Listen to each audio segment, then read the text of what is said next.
নমস্কার, আমি চন্দ্রা।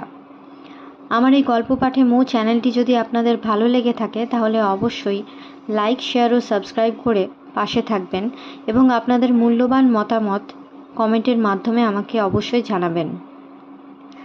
আজকে পাঠ করছি শ্রী বিভূতিভূষণ বন্দ্যোপাধ্যায়ের অপরাজিত।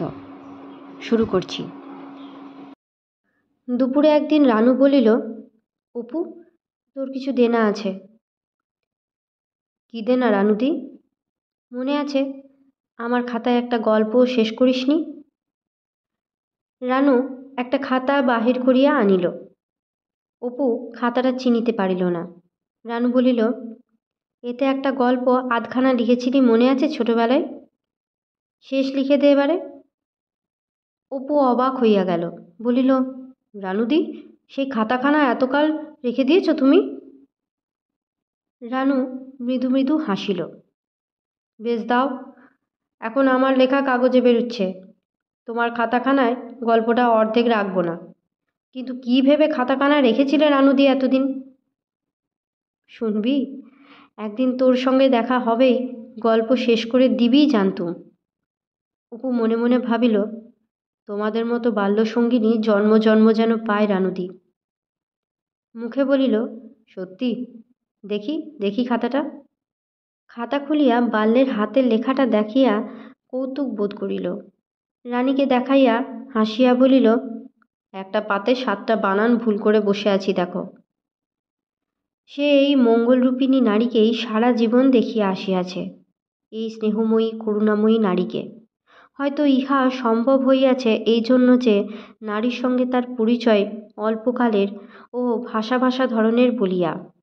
অপর্ণা দুদিনের জন্য তার ঘর করিয়াছিল। লীলার সহিত যে পরিচয়, তাহা সংসারের শত সুখ ও দুঃখ ও সদা জাগ্রত স্বার্থদ্বন্দ্বের মধ্যে দিয়া নহে। পটেশ্বরী, রানুদি, নির্মলা, নিরুদি, তেওয়ারি বধূ সবাই তাই। তাই যদি হয়, অপু দুঃখিত নয়, তাই ভালো। এই স্রোতের শ্যাওলার মতো ভাসিয়া বেড়ানো ভবঘুরে পথিক জীবনে সহচর সহচরীগণের যে কল্যাণ পানি ক্ষুধার সময় তাহাকে অমৃত পরিবেশন করিয়াছে, তাহাতেই সে ধন্য। আরও বেশি মেশামেশি করিয়া তাহাদের দুর্বলতাকে আবিষ্কার করিবার শখ তাহার নাই। সে যাহা পাইয়াছে, চিরকাল সে নারীর নিকট কৃতজ্ঞ হইয়া থাকিবে ইহার জন্য। ভাদ্রের শেষে আর একবার কলকাতায় আসিয়া খবরের কাগজে একদিন পড়িল, ফিজি প্রত্যাগত কয়েকজন ভারতীয় আর্য মিশনে আসিয়া উঠিয়াছেন। তখনই সে আর্য মিশনে গেল। নিচে কেহ নাই, জিজ্ঞাসা করিলে একজন ওপরের তলায় যাইতে বলিল। 30-32 বৎসরের একজন যুবক হিন্দিতে তাহার আগমনের উদ্দেশ্য জিজ্ঞাসা করিল। অপু বলিল, আপনারা এসেছেন শুনে দেখা করতে এলুম। ফিজির সব খবর বলবেন দয়া করে, আমার খুব ইচ্ছে সেখানে যেতে। যুবকটি একজন আর্য সমাজী মিশনারি। সে ইস্ট আফ্রিকা, ট্রিনিডাড, মরিশাস নানা স্থানে প্রচার কার্য করিয়াছে। অপুকে ঠিকানা দিল, পোস্ট বক্স 1175, লৌটোকা, ফিজি। বলিল, অযোধ্যা জেলায় আমার বাড়ি। এবার যখন ফিজি যাব, একসঙ্গেই যাব। অপু যখন আর্য মিশন হইতে বাহির হইল, বেলা তখন 10:30। বাসায় আসিয়া টিকিতে পারিল না। কাজল সেখানে নাই। ঘরটা সর্বত্র কাজলের স্মৃতি। ওই জানালাতে কাজল দাঁড়াইয়া দাঁড়াইয়া রাস্তার লোক দেখিত। দেওয়ালের ওই পেরেকটা সেই পুঁতিয়াছিল, একটা টিনের ভেঁপু ঝুলাইয়া রাখিত। ওই কোণটাতে টুলটার উপরে বসিয়া পা দুলাইয়া দুলাইয়া মুড়ি খাইত। অপুর যেন হাঁপ ধরে, ঘরটাতে সত্যই থাকা যায় না। বৈকালে খানিকটা বেড়াইল, বাকি 400 টাকা আদায় হইল। আর কিছুদিন পর কলকাতা ছাড়িয়া চলিয়া যাইবে। কত দূর সপ্ত সিন্ধু পাড়ের দেশ, কে জানে আর ফিরিবে কিনা। ভিটা লেভু, তানি লেভু, নিউ হেব্রিডিস, সামোয়া, অর্ধচন্দ্রাকৃতি প্রবাল বাঁধে ঘেরা নিস্তরঙ্গ ঘন নীল উপসাগর। একদিকে সিন্ধু সীমাহারা অকুল, দক্ষিণ মেরু পর্যন্ত বিস্তৃত। অন্যদিকে ঘরোয়া ছোট্ট পুকুরের মতো উপসাগরটির তীরে নারিকেলপত্র নির্মিত ছোট ছোট কুটির, মধ্যে লৌহ প্রস্তরের পাহাড়ের সূক্ষ্মাগ্র নাসা উভয়কে দ্বিধা বিভক্ত করিতেছে। রুদ্রালোক প্লাবিত সাগরবেলা।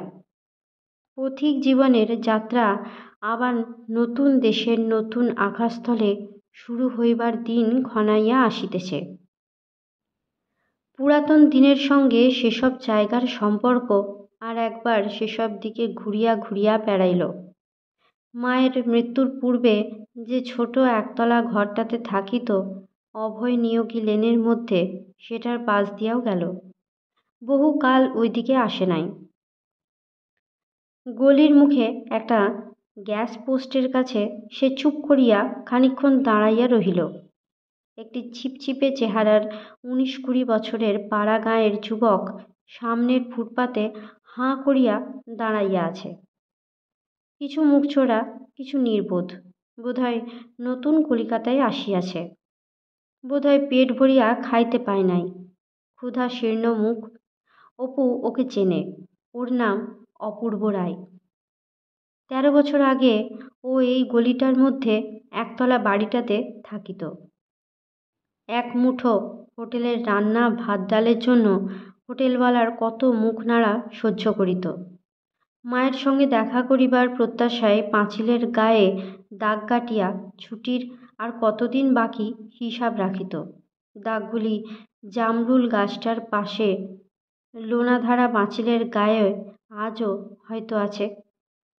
সন্ধ্যার অন্ধকারে গ্যাস জ্বলিয়া ওঠার সঙ্গে সঙ্গে যুবকের ছবি মিলাইয়া গেল। বাসার নির্জন ছাদে একা আসিয়া বসিল।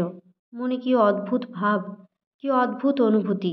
নবমীর জ্যোৎস্না উঠিয়াছে। কেমন সব কথা মনে ওঠে, বিচিত্র সব কথা। বসিয়া বসিয়া ভাবে, এই রকম জ্যোৎস্না আজ উঠিয়াছে তাদের মনসা পোতার বাড়িতে, নাগপুরের বনে, তাই সেই ঘরের বাংলোর সামনের মাঠে। বাল্যে সেই একটি বার গিয়াছিল লক্ষণ মহাজনের বাড়ি, তাদের উঠানের পাশে সেই পুকুর পাড়টাতে, নিশ্চিন্দিপুরের পোড়ো ভিটাতে। অপর্ণা ও সে শ্বশুরবাড়ির যে ঘরটাতে শুইত তারই জানলার গায়ে, চাপদানিতে পটেশ্বরীদের বাড়ির উঠানে, দেওয়ানপুরের বোর্ডিংয়ের কম্পাউন্ডে জীবনের সহিত জড়ানো এই সব স্থানের কথা ভাবিতে ভাবিতেই জীবনের বিচিত্রতা, প্রগাঢ় রহস্য তাহাকে অভিভূত করিয়া ফেলিল। এবার কলিকাতা হইতে বাড়ি ফিরিবার সময় মাঝের পাড়া স্টেশনে নামিয়া অপু আর হাঁটিয়া বাড়ি যাইতে পারিল না। খোকাকে আজ 1.5 মাস দেখে নাই। 6 ক্রোশ রাস্তা পায়ে হাঁটিয়া বাড়ি পৌঁছিতে সন্ধ্যা হইয়া যাইবে। খোকার জন্য মন এত অধীর হইয়া উঠিয়াছে যে এত দেরি করা একেবারেই অসম্ভব। বাবার কথা মনে হইল। বাবাও ঠিক তাকে দেখিবার জন্য, দিদিকে দেখিবার জন্য এমনি ব্যস্ত হইয়া উঠিতেন। প্রবাস হইতে ফিরিবার পথে তাদের বাল্যে। আজকাল পিতৃহৃদয়ের এসব কাহিনী সে বুঝিয়াছে। কিন্তু তখন তো হাঁটিয়া যাওয়া ছাড়া পন্থা ছিল না। এখন আর সেদিন নাই। মোটর বাসে 1 ঘণ্টার মধ্যে নিশ্চিন্দিপুর। যা একটু দেরি, সে কেবল বেত্রবতীর খেয়াঘাটে। গ্রামে পৌঁছিতে অপুর প্রায় বেলা 3টা বাজিয়া গেল। সন্ধ্যার কিছু পূর্বে মাদুরপাতিয়া রানুদিদের রোয়াকে ছেলেকে লইয়া বসিল। লীলা আসিল, রানু আসিল, ও বাড়ির রাজলক্ষ্মী আসিয়া বসিল। রানুদের বাড়ির চারিধারে হেমন্ত অপরাহ্ন ঘনাইয়াছে। নানা লতা পাতার সুগন্ধ উঠিতেছে। কি অদ্ভুত ধরনের সোনালি রোদ এই হেমন্ত বৈকালের। আকাশ ঘন নীল। তার তলে রানুদিদের বাড়ির পেছনে বাঁশের ঝাড়ে সোনালি সরকির মতো বাঁশের সুচালো ডগায় রাঙা রোদ মাখানো। কোনোটার উপরে ফিঙে পাখি বসিয়া আছে। বাদুড়ের দল বাসায় ফিরিতেছে। পাঁচিলের পাশের ঘরে এক একটা আমড়া গাছে থলো থলো কাঁচা আমড়া। সন্ধ্যার শাঁখ বাজিল। জগতের কি অপূর্ব রূপ। আবার অপুর মনে হয় এদের পেছনে কোথায় আর একটা অসাধারণ জগৎ আছে। ওই বাঁশবনের মাথার উপরকার সিঁদুরে মেঘ ভরা আকাশ, বাঁশের সোনালি সরকির আগায় বসা ফিঙে পাখির দুলুনি, সেই অপূর্ব অচিন্ত জগৎটার সীমানায় মনকে লইয়া গিয়া ফেলে। সন্ধ্যার শাঁখ কি তাদের পোড়ো ভিটাতেও বাজিল? পূজার সময় বাবার খরচপত্র আসিত না। মা কত কষ্ট পাইত, দিদির চিকিৎসা হয় নাই, সেসব কথা মনে আসিল কেন এখন? অন্য সবাই উঠিয়া যায়। কাজল পরিবার বই বাহির করে। রানু রান্নাঘরে রাঁধে, কুটনো কোটে। অপুকে বলে, এইখানে আয় বসবি, পিঁড়ি পেতে দিই? অপু বলে, তোমার কাছে বেশ থাকি রানুদি, গাঁয়ের ছেলেদের কথাবার্তা ভালো লাগে না। রানু বলে, দুটি মুড়ি মেখে দিই, খা বসে বসে, দুধটা জাল দিয়ে চা করে দিচ্ছি। রানুদি, সেই ছেলেবেলাকার ঘটিটা তোমাদের না? রানু বলে, আমার ঠাকুরমা জগন্নাথ থেকে এনেছিলেন তার ছেলে বয়সে। আচ্ছা অপু, দুর্গার মুখ তোর মনে পড়ে?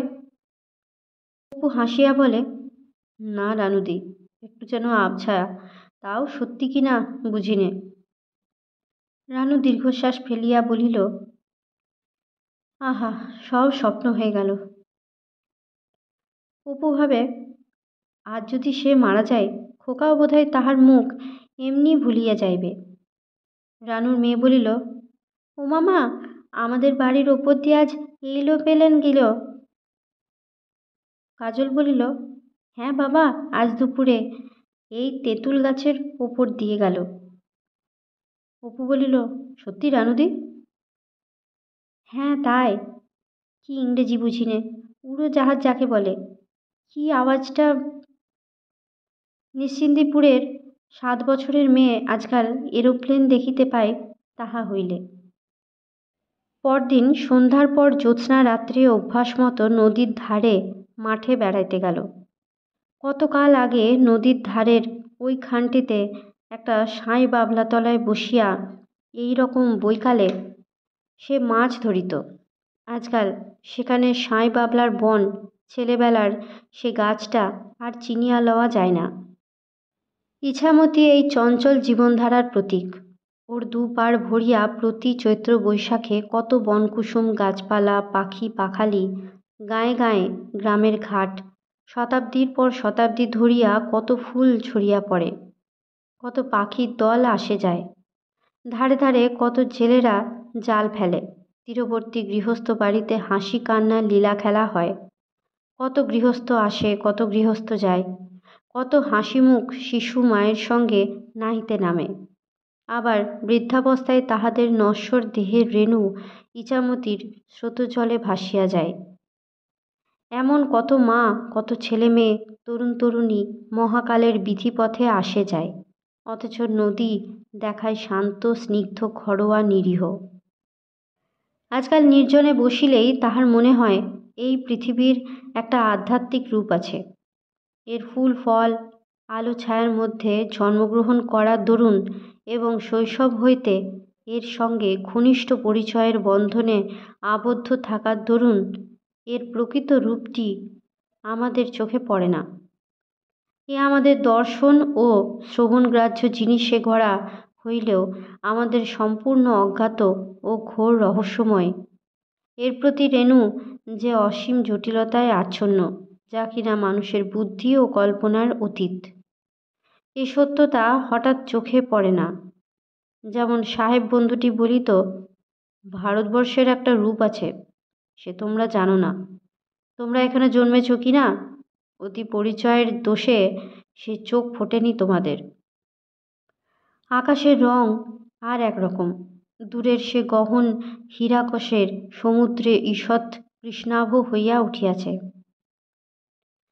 তার তলায় সারা সবুজ মাঠটা, মাধবপুরের বাঁশবনটা কি অপূর্ব, অদ্ভুত, অপার্থিব ধরনের ছবি ফুটাইয়া তুলিয়াছে।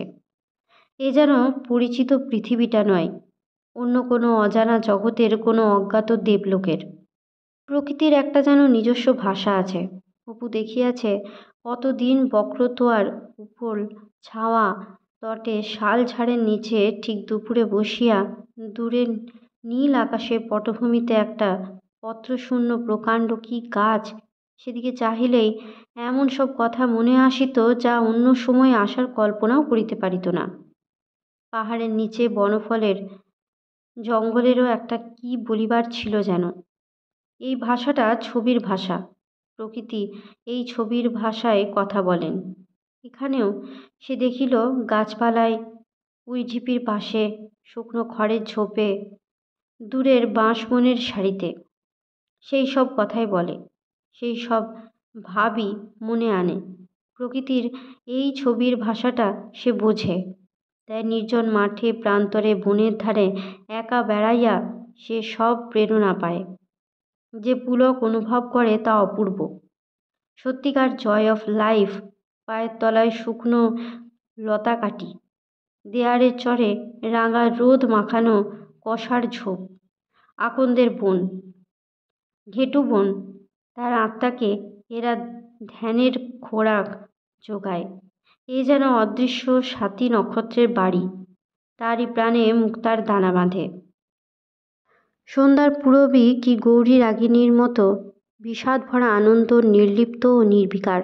বহুদূরের ওই নীল কৃষ্ণাভ মেঘরাশি, ঘন নীল নিথর গহন আকাশটা মনে যে ছবি আঁকে, যে চিন্তা যোগায়, তার গতি গৌমুখী গঙ্গার মতো অনন্তের দিকে। সে সৃষ্টি স্থিতি লয়ের কথা বলে, মৃত্যুপারের দেশের কথা কয়। ভালোবাসা বেদনা, ভালোবাসিয়া হারানো বহু দূরের এক প্রীতি ভরা পুনর্জন্মের বাণী।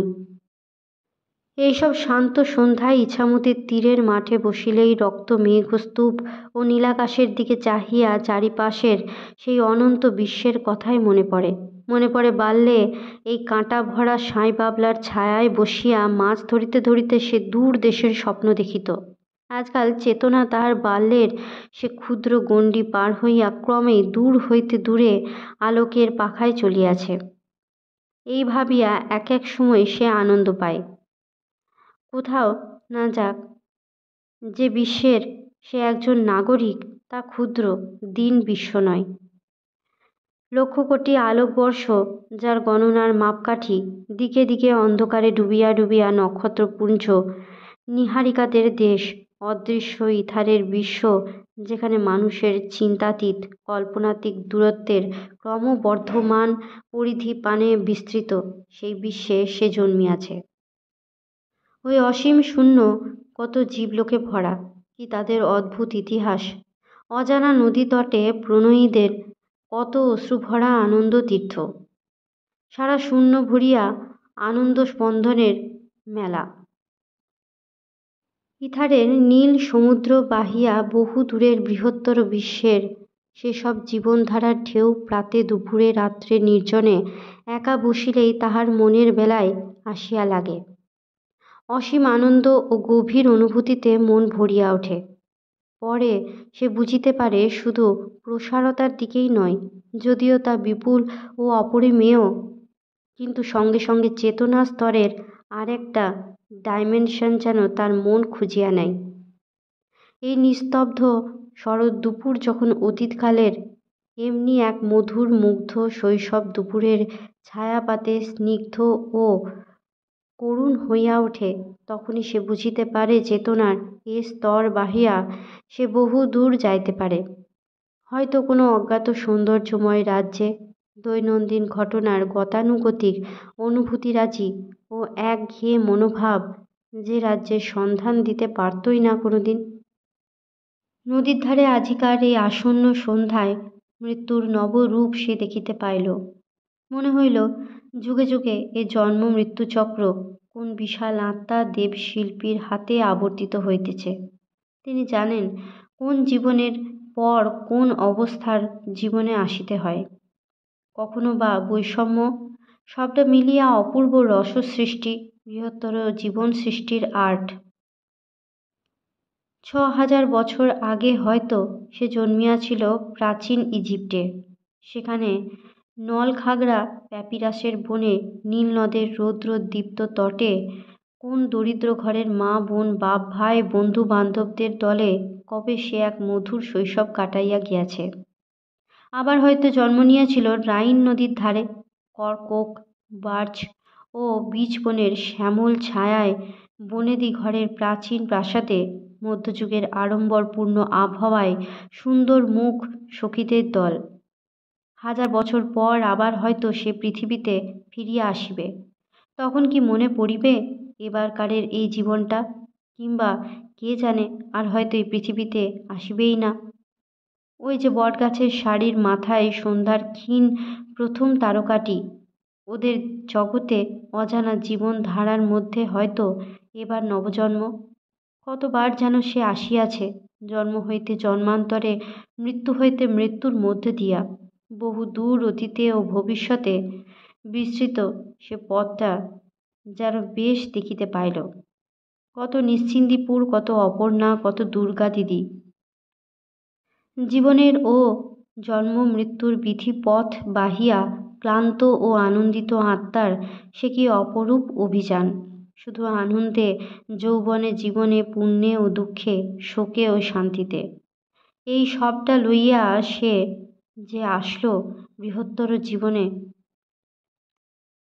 পৃথিবীর জীবনটুকু যার ক্ষুদ্র ভগ্নাংশ মাত্র, তার স্বপ্ন যে শুধুই কল্পনা বিলাস, এ যে হয় তা কে জানে। বৃহত্তর জীবনচক্র কোন দেবতার হাতে আবর্তিত হয় কে জানে। হয়তো এমন সব প্রাণী আছেন যারা মানুষের মতো ছবিতে, উপন্যাসে, কবিতায় নিজেদের শিল্প সৃষ্টির আকাঙ্ক্ষা পূর্ণ করেন না। তারা এক এক বিশ্ব সৃষ্টি করেন, তার মানুষের সুখ দুঃখে, উত্থানে পতনে আত্মপ্রকাশ করাই তাদের পদ্ধতি। কোন মহান বিবর্তনের জীব তার অচিন্তনীয় কলা কুশলতাকে গ্রহে গ্রহে, নক্ষত্রে নক্ষত্রে এরকম রূপ দিয়াছেন, কে তাকে জানে। একটি অবর্ণনীয় আনন্দে, আশায়, অনুভূতিতে, রহস্যে মন ভরিয়া উঠিল। প্রাণবন্ত তার আশা, সে অমর ও অনন্ত জীবনের বাণী বনলতার রুদ্রদগ্ধ শাখাপত্রের তিক্ত গন্ধ আনে। নীল শূন্যে বালিহাঁসের সাঁই সাঁই রব শোনায়। সে জীবনের অধিকার হইতে তাহাকে কাহারও বঞ্চনা করিবার শক্তি নাই। তার মনে হইল সে দীন নয়, দুঃখী নয়, তুচ্ছ নয়। ওটুকু শেষ নয়, এখানে আরম্ভও নয়। সে জন্ম জন্মান্তরের পথিক আত্মা। দূর হইতে কোনো সুদূরের নিত্য নতুন পথহীন পথে তার গতি। এই বিপুল নীল আকাশ, অগণ্য জ্যোতির্লোক, সপ্তর্ষিমণ্ডল, ছায়াপথ, বিশাল অ্যান্ড্রোমিডার নীহারিকার জগৎ, বহির্ষদ পিতৃলোক, এই শত সহস্র শতাব্দী তার পায়ে চলার পথ, তার ও সকলের মৃত্যু দ্বারা অস্পৃষ্ট সে বিরাট জীবনটা নিউটনের মহাসমুদ্রের মতো সকলেই পুরোভাগে অক্ষুণ্ণভাবে বর্তমান। নিঃসীম সময় বাহিয়া সে গতি সারা মানবের যুগে যুগে বাধাহীন হোক। অপু তাহাদের ঘাটের ধারে আসিল। ওইখানটিতে এমন এক সন্ধ্যার অন্ধকারে বনদেবী বিশালাক্ষী স্বরূপ চক্রবর্তীকে দেখা দিয়েছিলেন কতকাল আগে। আজ যদি আবার তাহাকে দেখা দেন। তুমি কে? আমি অপু। তুমি বড় ভালো ছেলে। তুমি কি বর চাও? অন্য কিছুই চাই নে। এ গাঁয়ের বন ঝোপ, নদী, মাঠ, বাঁশবনের ছায়ায় অবোধ উদ্গ্রীব স্বপ্নময় আমার সেই যে 10 বৎসর বয়সের শৈশবটি, তাকে আর একটিবার ফিরিয়ে দেবে দেবী? You enter it by the ancient way, through ivory gate and golden. ঠিক দুপুরবেলা। রানী কাজলকে আটকাইয়া রাখিতে পারে না, বেজায় চঞ্চল। এই আছে, কোথা দিয়া যে কখন বাহির হইয়া গিয়াছে কেহ বলিতে পারে না। সে রোজ জিজ্ঞাসা করে, পিসিমা, বাবা কবে আসবে? কতদিন দেরি হবে? অপু যাইবার সময় বলিয়া গিয়াছিল, রানুদি, খোকাকে তোমার হাতে দিয়ে যাচ্ছি, ওকে এখানে রাখবে। ওকে বলো না আমি কোথায় যাচ্ছি। যদি আমার জন্য কাঁদে ভুলিয়ে রেখো, তুমি ছাড়া ও কাজ আর কেউ করতে পারবে না। রানু চোখ মুছিয়া বলিয়াছিল, ওকে এরকম ফাঁকি দিতে তোর মন সরছে? বোকা ছেলে তাই বুঝিয়ে গেলি, যদি চালাক হতো। অপু বলিয়াছিল, দেখো, আরেকটা কথা বলি, ওই বাঁশবনের জায়গাটা তোমায় চলো দেখিয়ে রাখি। একটা সোনার কৌটো মাটিতে পোঁতা আছে আজ অনেক দিন, মাটি খুঁড়লেই পাবে।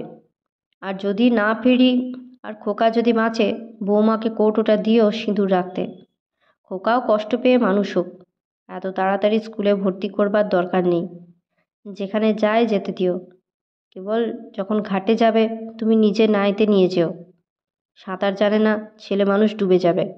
ও একটু ভীতু আছে, কিন্তু সে ভয় এ নেই তা নেই বলে ভেঙে দেওয়ার চেষ্টা করো না। কি আছে কি নেই তা বলতে কেউ পারে না রানুদি। কোনো দিকেই গোঁড়ামি ভালো নয়, তা ওর ওপর চাপাতে যাওয়ার দরকার নেই। যা বুঝে বুঝুক, সেই ভালো। অপু জানিত কাজল শুধু তার কল্পনা প্রবণতার জন্য ভীতু। এই কাল্পনিক ভয় সকল আনন্দ, রোমান্স ও অজানা কল্পনার উৎসমুখ। মুক্ত প্রকৃতির তলায় খোকার মনের সব বৈকাল ও রাত্রিগুলি অপূর্ব রহস্যে রঙিন হইয়া উঠুক, মনে প্রাণে এই তাহার আশীর্বাদ। ভবঘুরে অপু আবার কোথায় চলিয়া গিয়াছে। হয়তো লীলার মুখের শেষ অনুরোধ রাখিতে কোনো পোর্তো প্লাতার ডুবো জাহাজের সোনার সন্ধানেই বা বাহির হইয়াছে। গিয়াছেও প্রায় 6-7 মাস হইল। সতুও অপুর ছেলেকে ভালোবাসে। সে ছেলে বয়সের সেই দুষ্ট সতু আর নাই। এখন সংসারের কাছে ঠেকিয়া সম্পূর্ণ বদলাইয়া গিয়াছে। এখন সে আবার খুব হরিভক্ত। গলায় মালা, মাথায় লম্বা চুল। দোকান হইতে ফিরিয়া হাত মুখ ধুইয়া রোয়াকে বসিয়া খোল লইয়া কীর্তন গায়। নীলমণি রায়ের দরুন জমার বাগান বিক্রয় করিয়া অপুর কাছে 70 টাকা পাইয়াছিল। তাহা ছাড়া কাটিহার তামাকের চালান আনিবার জন্য অপুর নিকট আরও 50টি টাকা ধার স্বরূপ লইয়াছিল। এটা রানীকে লুকাইয়া, কারণ রানী জানিতে পারিলে মহা অনর্থ বাধাইত। কখনোই টাকা লইতে দিত না। কাজলের ঝোঁক পাখির ওপর। এত পাখি সে কখনো দেখে নাই। তাহার মামার বাড়ির দেশে ঘিঞ্জি বসতি। এত বড় বন, মাঠ নাই। এখানে আসিয়া সে অবাক হইয়া গিয়াছে। রাত্রে শুইয়া শুইয়া মনে হয় পিছনের সমস্ত মাঠ, বন রাত্রির অন্ধকারের মধ্যে দৈত্য, দানব, ভূত ও শেয়ালের ভিড়ে ভরিয়া গিয়াছে। পিসিমার কাছে আরও ঘেঁষিয়া শোয়, কিন্তু দিনমানে আর ভয় থাকে না। তখন পাখির ডিম ও বাসা খুঁজিয়া বেড়াইবার খুব সুযোগ। রানু বারণ করিয়াছে, গাঙের ধারের পাখির গর্তে হাত দিও না কাজল, সাপ থাকে। শোনে না। সেদিনও গিয়াছিল পিসিমাকে লুকাইয়া, কিন্তু অন্ধকার হইয়া গেলেই তার যত ভয়। দুপুরে সেদিন পিসিমাদের বাড়ির পেছনে বাঁশবনে পাখির বাসা খুঁজিতে বাহির হইয়াছিল। সবে শীতকাল শেষ হইয়া রৌদ্র বেজায় চড়িয়াছে। আকাশে বাতাসে বনে কেমন গন্ধ। বাবা তাহাকে কত বনের গাছ পাখি চিনাইয়া দিয়া গিয়াছে। তাই সে জানে কোথায় বনমরিচার লতায় থোকা থোকা সুগন্ধ ফুল ধরিয়াছে। কেলে কোঁড়ার লতার কচি ডগা ঝোপের মাথায় মাথায় সাপের মতো দুলিতেছে। কখনো সে ঠাকুরদাদার পোড়ো ভিটাটাতে ঢোকে নাই। বাহির হইতে তাহার বাবা তাহাকে দেখাইয়াছিল, বোধহয় ঘন বন বলিয়া ভিতরে লইয়া যায় নাই। একবার ঢুকিয়া দেখিতে খুব কৌতূহল হইল। জায়গাটা খুব উঁচু ঢিপি মতো। কাজল এদিকে ওদিকে চাহিয়া ঢিপিটার উপরে উঠিল। তারপর ঘন কুঁচকাটা ও শ্যাওড়া বনের বেড়া ঠেলিয়া নিচের উঠানে নামিল। চারিধারে ইট, বাঁশের কঞ্চি, ঝোপঝাপ। পাখি নেই এখানে। এখানে তো কেউ আসে না। কত পাখির বাসা আছে হয়তো, কে বা খোঁজ রাখে। বসন্ত বৌরি ডাকে, টুকলি টুকলি। তাহার বাবা চিনাইয়াছিল। কোথায় বাসাটা? না, এমনি ডালে বসিয়া ডাকিতেছে। মুখ উঁচু করিয়া খোকা ঝিকড়ে গাছের ঘন ডালপালার দিকে উৎসুক চোখে দেখিতে লাগিল। এক ঝলক হাওয়া যেন পাশের পুরো ঢিপিটার দিক হইতে অভিনন্দন বহন করিয়া আনিল। সঙ্গে সঙ্গে ভিটার মালিক ব্রজ চক্রবর্তী, ঠ্যাঙারে বীরু রায়, ঠাকুরদার হরিহর রায়, ঠাকুরমা সর্বজয়া, পিসিমা দুর্গা, জানা অজানা সমস্ত পূর্বপুরুষ দিবসের প্রসন্ন হাসিতে অভ্যর্থনা করিয়া বলিল, এই যে তুমি আমাদের হয়ে ফিরে এসেছ। আমাদের সকলের প্রতিনিধি যে আজ তুমি। আমাদের আশীর্বাদ নাও, বংশের উপযুক্ত হও। আরও হইল, সোনালি বনের ছায়া হইতে জল আহরণরত সহদেব, ঠাকুরমাদের বেলতলা হইতে সরশয্যাশায়িত ভীষ্ম ও ও ঝোপের তলা হইতে বীর কর্ণ, গান্ডীবধারী অর্জুন, অভাগিনী ভানুমতী, কপিধ্বজ রথের সারথি শ্রীকৃষ্ণ, পরাজিত রাজপুত্র দুর্যোধন, তমসা তীরের পর্ণকুটিরের প্রীতিমতী তাপস বধূ বেষ্টিতা, অশ্রুমুখী ভগবতী দেবী জানকী, স্বয়ংবর সভার বরমাল্য হস্তে ভ্রাম্যমানা আনতবদনা সুন্দরী সুভদ্রা, মধ্যাহ্নের খড় রৌদ্রে মাঠে মাঠে গোচারণরত সহায় সম্পদহীন দরিদ্র ব্রাহ্মণ পুত্র ত্রিজট হাতছানি দিয়া হাসি মুখে অভ্যর্থনা করিয়া বলিল, এই যে তুমি, এই যে আবার ফিরে এসেছ। চেনো না আমাদের? কত দুপুরে ভাঙা জানলাটায় বসে বসে আমাদের সঙ্গে মুখোমুখি যে কত পরিচয়। এসো এসো এসো। সঙ্গে সঙ্গে রানুর গলা শোনা গেল, ও খোকা, ওরে দুষ্টু ছেলে, এই এক গলা বনের মধ্যে ঢুকে তোমার কি হচ্ছে জিজ্ঞেস করি, বেরিয়াই বলছি। খোকা হাসি মুখে বাহির হইয়া আসিল। সে পিসিমাকে মোটেই ভয় করে না। সে জানে পিসিমা তাকে খুব ভালোবাসে। দিদিমার পরে এক বাবা ছাড়া তাকে এমন ভালো আর কেউ বাসে নাই। হঠাৎ সেই সময় রানুর মনে হইল অপু ঠিক এমনি দুষ্টু মুখের ভঙ্গি করিত ছেলেবেলায়, ঠিক এমনটি। যুগে যুগে অপরাজিত জীবন রহস্য কি অপূর্ব মহিমাতেই আবার আত্মপ্রকাশ করে। খোকার বাবা একটু ভুল করিয়াছিল। 24 বৎসরের অনুপস্থিতির পর অবোধ বালক অপু আবার নিশ্চিন্তিপুরে ফিরিয়া আসিয়াছে। শেষ হলো অপরাজিত। সকলে ভালো থাকবেন, সুস্থ থাকবেন এবং পাশে থাকবেন। নিয়ে আসবো আবার নতুন কোনো উপন্যাস বা গল্প আপনাদের জন্য। নমস্কার।